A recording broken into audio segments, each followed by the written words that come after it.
for tuning to the Smartalecs YouTube. Make sure you guys click the link in the bio, like, subscribe, thumbs up. We really appreciate the love. Make sure you drop a comment if you got something to say about some of the things that we dropping.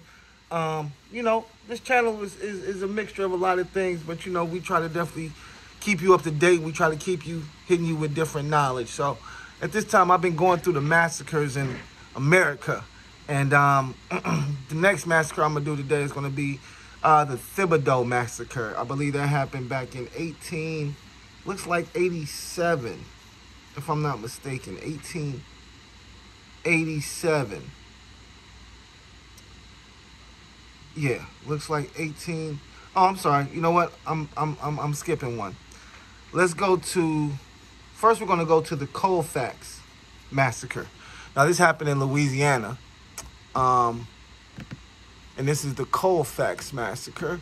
So let's give you some insight on what that was all about. All right, so the Colfax massacre of 1873. And they say this is the massacre that crippled the Reconstruction era. They state this is one of the worst incidents of racial violence after the Civil War set the stage for segregation. And I'm getting this information from the Smithsonian.com. So if you want to follow up, you can. So let me just give you the history on the Colfax massacre. All right, so the Reconstruction period that followed America's Civil War was one of the worst, most violent eras in American history. During that time, thousands of African Americans were killed by domestic terrorists like the Ku Klux Klan, who tried to reinforce antebellum policies of white supremacy. For many historians, one of the worst examples of this violence occurred 143 years ago today, the Colfax massacre of 1873. And I don't think it's it's not today. I don't believe so. Let me bring it down here so I don't have to keep looking up at my screen. What's going on here? Come on, man. Come on, my guys. One moment here. All right, there we go. There we go. So, it says, immediately after the end of the Civil War, different factions began fighting over power. Bitter over the Confederacy's loss, many white Southern Democrats tried their best to continue disenfranchising and restricting the rights of former slaves. At the same time, insurgent white supremacist groups terrorized African Americans throughout the South. In Louisiana, the fight over the post-war government was particularly bloody, as the PBS American Experience series explores.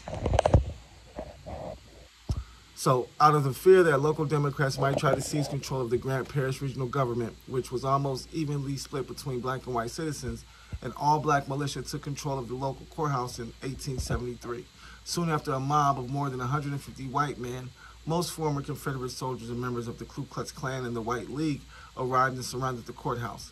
Bill Decker writes the Lafayette Advertiser. After firing a cannon on the militiamen inside the courthouse on April 13th, the two forces fought at each other until the black defenders were forced to surrender. But when they surrendered, the white mob murdered many of the black men, shooting at them and hanging some. Historians aren't sure how many people died in the end, but while records show that the massacre resulted in the deaths of 3 white men, it's estimated that anywhere from 60 to 150 African Americans were killed. They say this is the bloodiest single instance of racial carnage in the Reconstruction era. The Colfax massacre taught many lessons, including the lengths to which some opponents of Reconstruction would go to regain their accustomed authority. Historian Eric Foner writes in Reconstruction, America's Unfinished Revolution, 1863 to 1877. Among blacks in Louisiana, the incident was long remembered as proof that in any large confrontation, they stood at a fatal disadvantage. So that just goes to show, and you see what the last thing they said. I mean, that's not the last thing. There's a whole article. I'm not going to read the whole article. I'm just giving you the gist of what the massacre was and what they did to us. But yeah, I mean, just think about that. Going through history, and every time that you do try to revolt or you do try to stand up against your oppressor, they massacre you. Because that's what these massacres are. Most of them are because Black people were trying to stand up for themselves, trying to get rights and things of that nature, getting things that they were pretty much owed. And white people just said, we don't want to give it to you, and you know what? Instead of giving it to you, we'll kill you. So, unfortunately, that's what it is. But, the Colfax Massacre of 1873, if you want to look it up, go to the Smithsonian. I'm quite sure you can Google it, and you'll find all type of information. Appreciate the time. Peace.